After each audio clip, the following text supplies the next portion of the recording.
नमस्कार। आज की चर्चा हमारी पंडित प्रभुदयाल मिश्र जी के साथ कंटिन्यू हो रही है।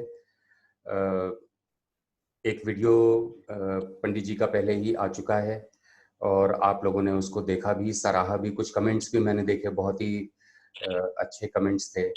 और आज जो हम जिस विषय पर चर्चा करने जा रहे हैं, मैं थोड़ा उसको प्रैक्टिकल टर्म्स में पुट अप कर रहा हूँ, लेकिन पंडित जी उसको आध्यात्मिक स्तर पे भी ले जा सकते हैं, ले जाना चाहिए भी। आज का जो विषय है वो शब्द है ब्राह्मण। अमूमन गुरुजी हम देखते हैं कि ब्राह्मण परिवार में जन्म हुआ है हमारा, ये अपने आप में एक गर्व के लिए पर्याप्त है, और इसके अलावा हमें ब्राह्मणत्व के लिए कुछ करने की ज़रूरत नहीं है।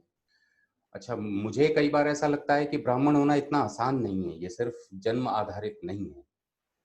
दूसरे, जब आप उपनिषद का अध्ययन करते हैं तो वहाँ ब्राह्मण शब्द को बिल्कुल ही अलग दिशा में, अलग लेवल पे उसको लिया जा रहा है। तो मैं आपसे जानना चाहूँगा कि ब्राह्मण शब्द हमारी प्राचीन पद्धति में इस शब्द का अर्थ क्या है, और आज जिस तरीके से इस शब्द को देखा जा रहा है और जो ओरिजिनली इसका अर्थ होना चाहिए, उन दोनों में कोई अंतर्द्वंद है या कितना गैप है? ठीक है रितेश जी। सबसे पहले मैं यजुर्वेद के उस मंत्र का पाठ करता हूं जो हमारी इस उपनिषदीय चर्चा में बहुत महत्वपूर्ण होता है। ओम असतो मा सद्गमय तमसो मा ज्योतिर्गमय मृत्योर्मा अमृतम गमय। यजुर्वेद बहुत सारगर्भित कहें उपनिषद है, और यह बृहदारण्यक का मंत्र है। और मुझे कहना चाहिए बृहदारण्यक, लेकिन चूंकि यजुर्वेद शाखा का यह उपनिषद है इसलिए उसका उल्लेख करने में आया।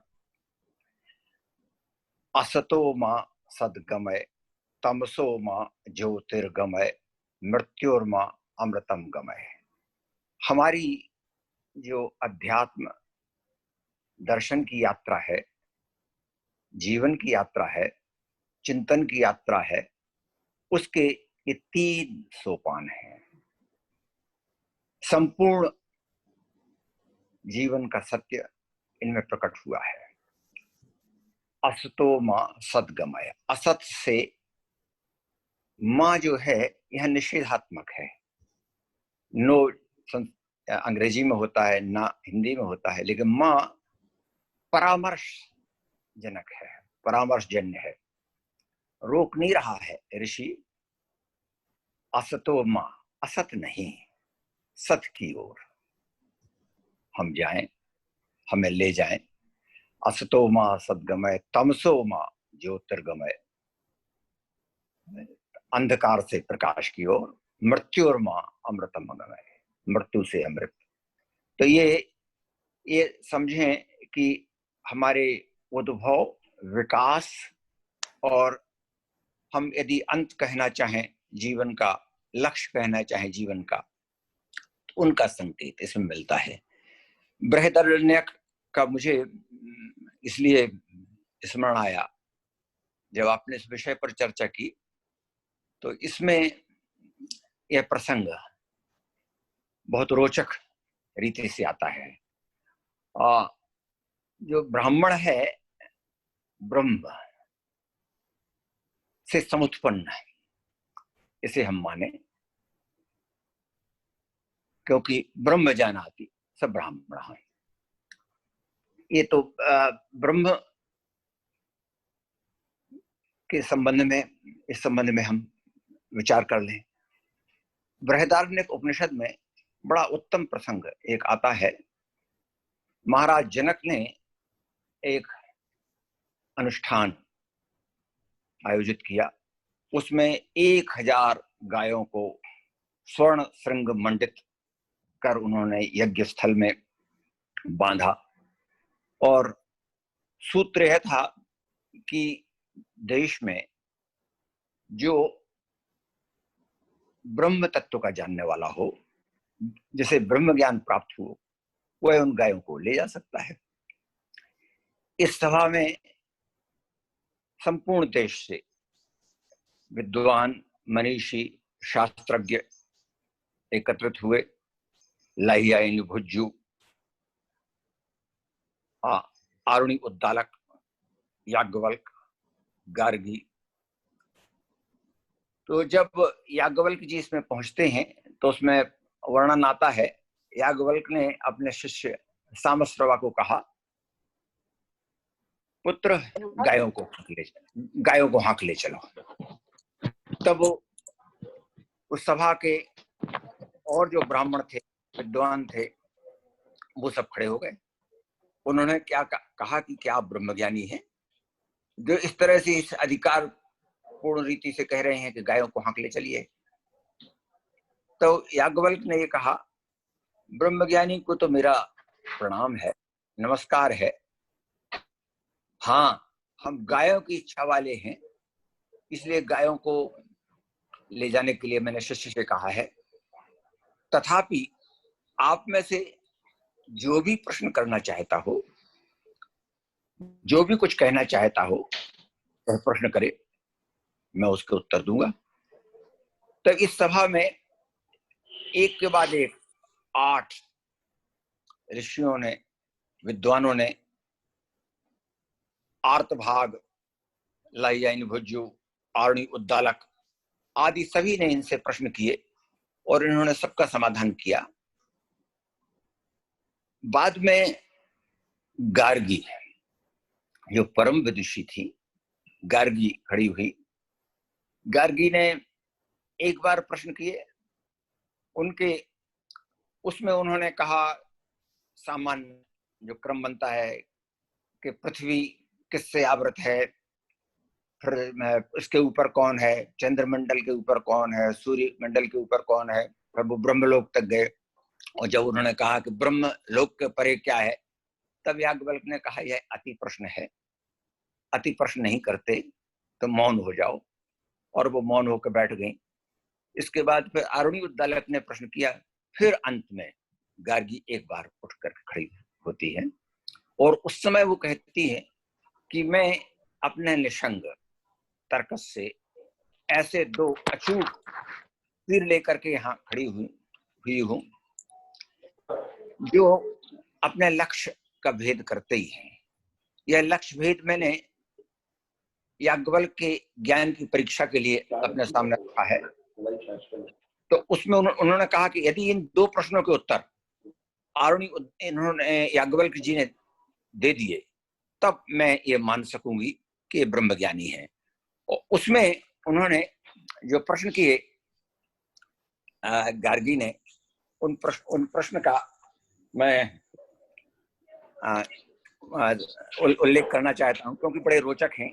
और उसके बाद जो उनकी टिप्पणी भी है वह भी बड़ी महत्वपूर्ण है। तो एक तो प्रश्न उन्होंने ये कहा, जो गार्गी ने प्रश्न उनसे पूछा, जो द्युलोक, पहला प्रश्न उनका ये था, गार्गी ने जो द्युलोक से ऊपर, पृथ्वी से नीचे, और जो द्युलोक एवं पृथ्वी के मध्य में है, और स्वयं भी जो द्युलोक और पृथ्वी है, तथा जिन्हें भूत, वर्तमान और भविष्य कहते हैं, वे सब कहां, किससे ओतप्रोत हैं। तो इसका उत्तर इन्होंने, याज्ञवल्क जी ने कहा, गार्गी, जो द्युलोक से ऊपर, पृथ्वी से नीचे, और जो द्युलोक एवं पृथ्वी के मध्य में है, और स्वयं भी जो द्युलोक और पृथ्वी है, जिन्हें भूत, वर्तमान और भविष्य कहते हैं, वे सब आकाश में ओतप्रोत हैं। इस पर गार्गी का कहना था, आपको सचमुच ही मेरा नमस्कार है।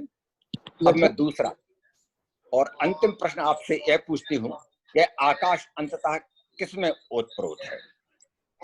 यह दूसरा प्रश्न, यह जो आकाश तत्व है, अब देखिए ये, इस पर उन्होंने जो कहा, याज्ञवल्क जी ने, गार्गी, इस तत्व को ही ब्रह्मवेत्ता अक्षर कहते हैं। अक्षरम ब्रह्म परमम। गार्गी इस तत्व को ही ब्रह्मवेत्ता अक्षर कहते हैं। वह न मोटा है, न पतला है, न छोटा है, न बड़ा है, न द्रव है, न छाया है। वह नभ, वायु, आकाश, रस, गंध, नेत्र, कान, वाणी, मन, तेज, प्राण, मुख आदि कुछ भी नहीं है। वह ना तो भीतर है और ना ही बाहर है। गार्गी इस अक्षर के प्रशासन में सूर्य, चंद्रमा, दिन, रात, ऋतु, संवत्सर स्थित हैं। गार्गी जो कोई इस अक्षर को जाने बिना मरता है वह अत्यंत दयनीय है, और जो इसे जानकर मरता है वही ब्रह्मवेत्ता ब्राह्मण है। ये याज्ञवल्क्य जी कह रहे हैं, गार्गी जो कोई इस अक्षर को जाने बिना मरता है वह अत्यंत दयनीय है, और जो इसे जानकर मरता है वही ब्रह्मवेत्ता ब्राह्मण है। यह अक्षर दृष्टि का विषय नहीं किंतु दृष्टा है, श्रवण का विषय नहीं किंतु श्रोता है, मनन का विषय नहीं किंतु मनता है, स्वयं अविज्ञात रहकर दूसरों का विज्ञान है। हे गार्गी, निश्चय ही इस अक्षर में आकाश ओतप्रोत है। और इस उत्तर के बाद ही, इस उत्तर के पश्चात ही गार्गी ने घोषणा की, हे पूज्य ब्राह्मण गण, श्री याज्ञवल्क्य अपराजेय हैं, इन्हें इस वार्ता में कोई पराजित नहीं कर सकता। और इस तरह से याज्ञवल्क्य उस महा आयोजन में, महाअनुष्ठान में सर्वविद, सर्वविज्ञात ब्रह्मविद उद्घोषित हुए। यह प्रसंग इसलिए मैंने यहाँ लिया क्योंकि इसमें जैसा कि हमने देखा ब्रह्म और ब्राह्मण, जैसा कि आपने चाहा था, एक उनकी तदाकारता की बात यहाँ सामने आई है। अब ये ब्राह्मण सबसे पहले कहाँ आता है, कैसे आता है, तो हम जानते हैं ऋग्वेद के मंडल 10 का सूक्त 90 है, पुरुष सूक्त है। इसी प्रकार से यजुर्वेद का अध्याय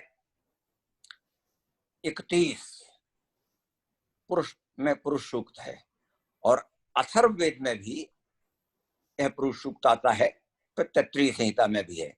तो यह जो पुरुष सूक्त है सबसे पहले है। इस पुरुष सूक्त में इस संबंध में जब स्वयं ही ऋषि प्रश्न करता है और स्वयं ही उनका उत्तर देता है, तो उसमें इसका उल्लेख आता है।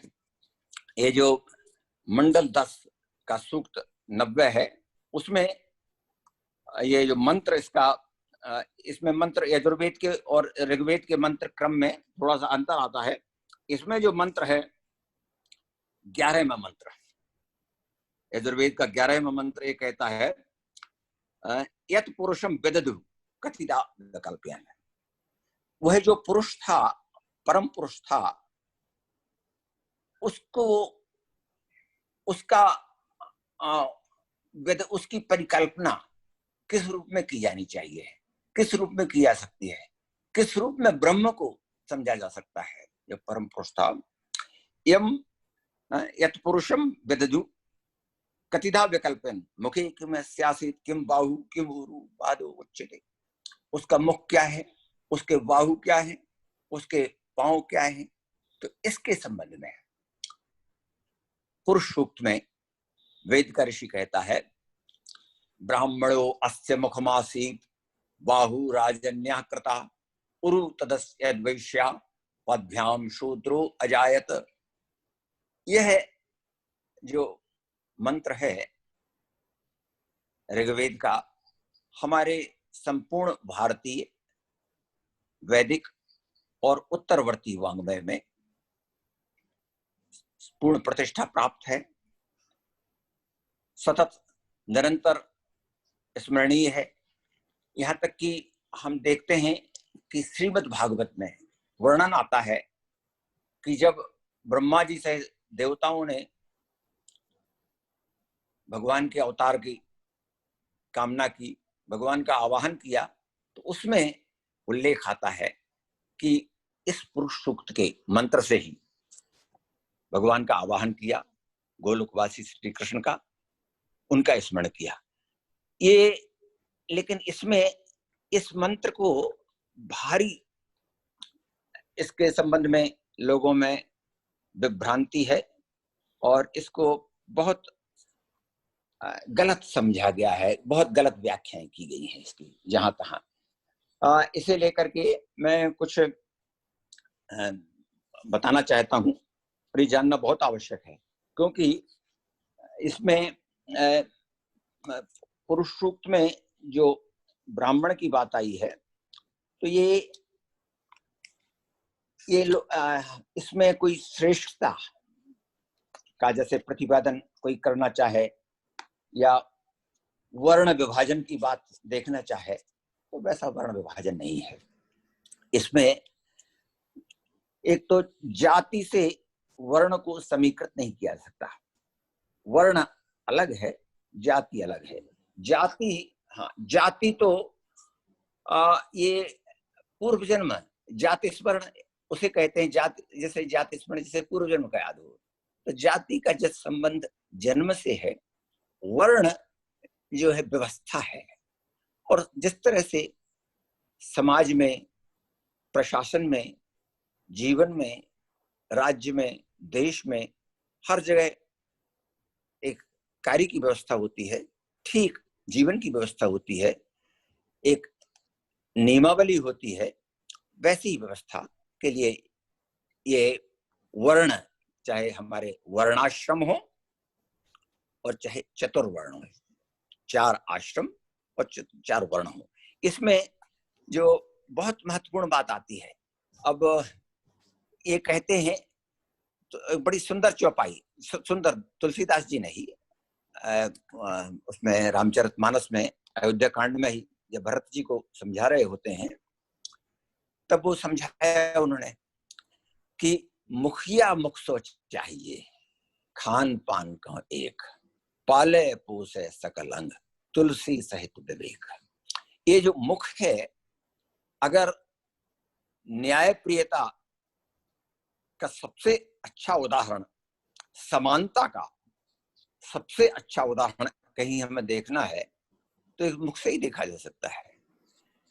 मुख केवल अपने लिए भोजन नहीं करता, पाले पोसे सकल अंग, तुलसी सहित विवेक। वह बहुत विवेक युक्त रीति से सभी शरीर के अंग प्रत्यंगों का सेवन करता है, उनका समाहार करता है।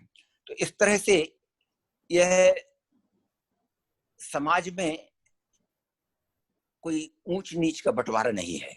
इस संबंध में देखिए, एक बहुत सुंदर मैं उदाहरण देना चाहता हूं। हमारे ऋषियों में, हमारी व्यवस्था में कहीं ये भेद नहीं रखा गया कि ये चूंकि ब्राह्मण के यहाँ इसने जन्म लिया है इसलिए श्रेष्ठ है।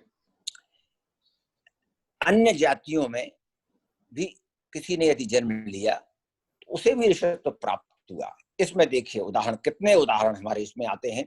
वशिष्ठ और वशिष्ठ वेश्या पुत्र थे, पाराशर चांडाली पुत्र थे, वेदव्यास मल्लाह कन्या के पुत्र थे, मतंग और जावाल शूद्र कुल में उत्पन्न हुए ऋषि हुए, क्षत्रिय कुल के प्रषद को हत्या के कारण शूद्र हो जाना पड़ा, क्षत्रिय विश्वामित्र ने तपस्या से ब्राह्मणत्व प्राप्त किया, इतरा नाम की दासी से उत्पन्न ऐत्रेय महिदास शूद्र माता के पुत्र थे किंतु वे ब्राह्मण ग्रंथ के रचयिता बने, मतंग चांडाल कुल के होकर भी ऋषि बन गए,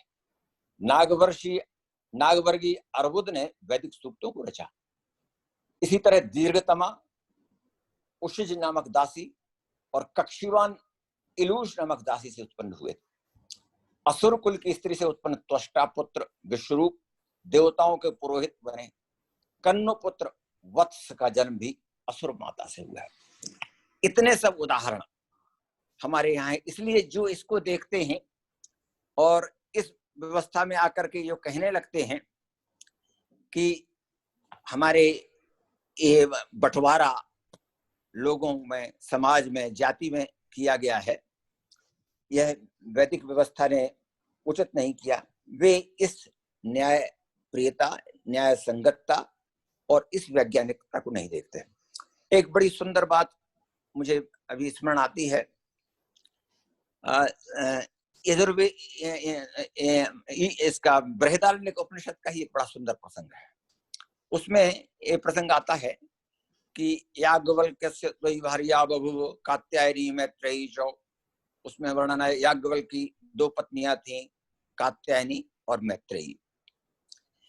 इनमें से कात्यायनी तो लौकिक सांसारिक विषय वस्तुओं में रुचि रखती थी, जबकि मैत्रेयी पारलौकिक विद्याओं और वेदज्ञ विषय में रुचि रखती थी। तो इन्होंने याज्ञवल्क्य जी ने जीवन के उत्तरार्ध में यह निश्चय किया कि अब हम संन्यास ले लें, और उन्होंने दोनों पत्नियों को बुलाया। उन्होंने कहा कि हमारा जो गोधन है और संपत्ति है, मैं चाहता हूं आप दोनों को मैं बराबर बराबर बांट दूं। तो कात्यायनी ने कहा ठीक है महाराज जी, आपने जो निर्णय किया है वह उचित है, हमें स्वीकार है। लेकिन मैत्रेयी ने उनसे प्रश्न किया, यह अंश में अपनी पुस्तक, हमारा मैत्रेयी नाम का एक पुस्तक है, उपन्यास है, उसमें से सुना रहा हूं।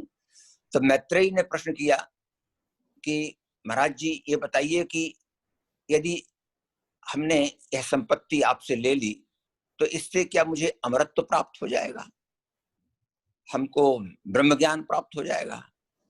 तो उन्होंने कहा, याज्ञवल्क्य ने, कि मैत्रेयी तुम सारे संसार की संपत्ति की स्वामिनी बन जाओ तब भी वह तुम्हें प्राप्त नहीं हो सकता है।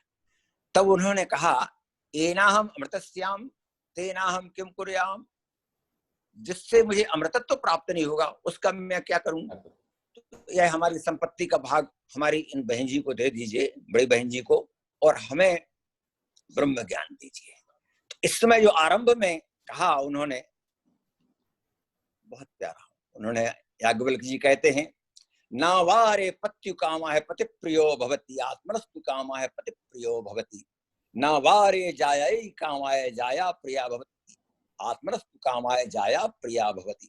ना वारे पुत्रणाम कामाय पुत्रः प्रिया भवति, आत्मनस्तु कामाय पुत्रः प्रिया भवन्ति। न वारे वित्तस्य कामाय वित्तं प्रियं भवति, आत्मनस्तु कामाय वित्तं प्रियं भवति। न वारे ब्रह्मणा कामाय ब्रह्म प्रियं भवति, न वारे ब्रह्मणा कामाय ब्रह्म प्रियं भवति, आत्मनस्तु कामाय ब्रह्म प्रियं भवति। यहाँ याज्ञवल्क्य जी यह कह रहे हैं कि जो सूत्र है, जो केंद्र है, जो मुख्य है,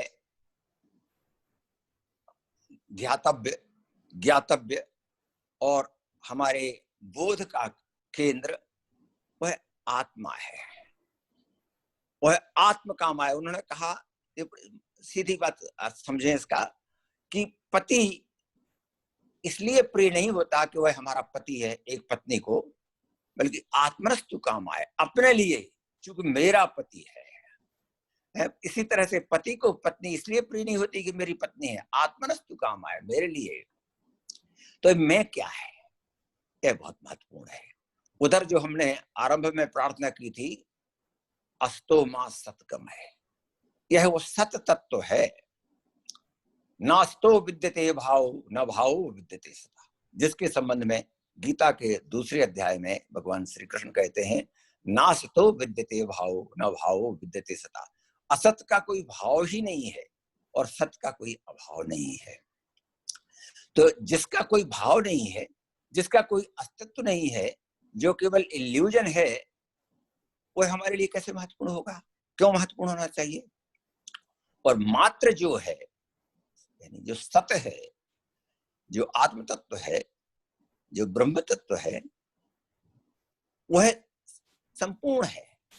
वही हमारे लिए सदा स्मरण होना चाहिए और वही ध्यातव्य है। तो यह जो उन्होंने ये पूरी बृहदारण्यक उपनिषद का एक बहुत बड़ा भाग इसी उनके उपदेश में केंद्रित है, याज्ञवल्क्य जी के में। और उसके एक अंतिम अंश को मैं थोड़ा सा और आपको ध्यान में लाता हूं, जो हमारे मैत्रेयी नाम की इस पुस्तक से है। उसमें एक ब्रह्म ईश्वर के संबंध में जो उनका कहना है, अब इससे अल्टीमेट और क्या कहा जा सकता है जिसके पश्चात उनका वार्तालाप संपूर्ण होता है। याज्ञवल्क्य जी इसमें कहते हैं, तुमने ज्ञान की पूर्वापेक्षा की शंका उठाई है मैत्रेयी, ईश्वर तो सर्वज्ञाता है ना, क्या कोई इस सर्वज्ञाता को भी जान सकता है? ऐसा संभव होने पर ईश्वर सर्वज्ञाता कैसे रह सकेगा? इस सर्वज्ञाता को कोई कैसे जान सकेगा? किसके द्वारा जाना जा सकेगा वह? क्या सर्वज्ञाता भी जानने योग्य है? इस प्रक्रिया में कर्ता, कर्म और क्रिया कहाँ है? मैत्रेयी, यदि किसी ने सर्वज्ञाता को जाना, तब तो जानने वाले को भी जाना जा सकेगा। क्या ऐसा ज्ञान संपूर्ण हो सकता है? क्या अग्नि अपने आप को कभी भस्म कर सकती है? अपने आप को चिदात्म रूप में जान पाना तो इसी प्रकार का अंतर्विरोधी है ना। मैत्रेयी, संक्षेप में ही समझो कि ब्रह्मविद ब्रह्मैव भवति। जब यह ब्रह्मवेत्ता स्वयं ब्रह्म हो गया तो यह अनुभव और ज्ञान भी उससे कैसे पृथक कर सकोगी तुम? इसमें अध्यात्म में त्रिपुटी की हमारे यहाँ चर्चा होती है। ज्ञाता ज्ञेय ज्ञान, ध्याता ध्येय ध्यान। इनमें जब तक पार्थक्य है, जानने वाला, जानने का विषय और जानने की क्रिया, तब तक भटकन ही है। शुद्ध ब्रह्म तत्व में स्थित होने की अवस्था वह है जब यह त्रिपुटी समाप्त हो जाती है, ज्ञाता ज्ञेय ज्ञान का भेद समाप्त हो जाता है। जानत तुम्हें हो जाई, तुम्हारी कृपा तुम्हें रघुनंदन, जाने भगत भगत और चंदन। तुम जो वाल्मीकि जी ने भगवान से कहा था, चिदानंदमय दे, आप जो है आपको जान करके आप ही हो जाते हैं, फिर उसका पार्थक्य नहीं रहता है। इतनी बात मेरी तत्काल समझ में आती है। रितेश जी, मैं आपको धन्यवाद देता हूं, आपने अवसर दिया इस विषय पर चर्चा के लिए। धन्यवाद गुरुजी, हमारा सौभाग्य है कि हमें आपका सानिध्य प्राप्त हो पा रहा है। हम चाहेंगे कि लगातार आपका आशीर्वाद हमें प्राप्त होता रहे, और आपसे आपको विषय देने के लिए भी अध्ययन करने की आवश्यकता पड़ती है। तो मैं तो व्यक्तिगत तौर पे आपको धन्यवाद इसलिए भी दे रहा हूँ क्योंकि आपसे चर्चा करने के लिए मुझे अध्ययन करने का मौका मिल रहा है, और ये मैं आपका आशीर्वाद ही समझूंगा। और इसी बहाने एक अच्छी चर्चा हो जाती है और कुछ लोगों में ये चर्चा पहुंचे और धीरे धीरे ज्यादा से ज्यादा लोगों में पहुंचे। तो यही हमारी मंशा है। हमारे साथ पंडित राकेश चतुर्वेदी जी भी जुड़ गए हैं, थोड़ा सा देर से जुड़े। पंडित जी आज व्यस्त हैं क्योंकि जिजोतिया ब्राह्मण समाज का एक निश्चय सम्मेलन चल रहा है, तो पंडित जी आज उसके संयोजन में भी लगे हैं, और आपने फिर भी समय निकाला। तो आपसे जानना चाहेंगे पंडित जी, कैसा चल रहा है कार्यक्रम, और आपने कितना सुनने का सौभाग्य प्राप्त हुआ आपको? मैंने क्या है पंडित जी, कम से कम आप जो है इस तरीके से हर मीटिंग को अटेंड करके, और आज जो यजुर्वेद पर आपकी जो चर्चा हुई और पूरे जनमानस को आपने जो ज्ञान दिया है, ये ज्ञान हम ये चाहेंगे कि कम से कम ये हर दूसरे दिन आपका एक व्याख्यान चलता रहे, जिससे कि सभी लोग इसका लाभ ले सकें। और आपको सबको मालूम होना चाहिए कि पीडी मिश्रा जी एक ऐसा व्यक्तित्व थे जिन्होंने चारों वेदों को हिंदी में अनुवाद किया है। आपको ये मालूम होना चाहिए कि पीडी मिश्रा जी एक ऐसे व्यक्ति हैं जिन्होंने चारों वेदों में वेदों का हिंदी में अनुवाद किया है, और हर देश में इनके जो हिंदी का अनुवाद है उसकी पुस्तकें चल रही हैं। तो मैं चाहता हूं कि इसी तरीके से बार बार हमारे बीच में पंडित पीडी मिश्रा जी उपस्थित रहें और हम सब लोगों के लिए मार्गदर्शित करते रहें। बहुत बहुत धन्यवाद पंडित पीडी मिश्रा जी का, पंडित रितेश शुक्ला जी का। धन्यवाद, बहुत बहुत धन्यवाद। श्री राम।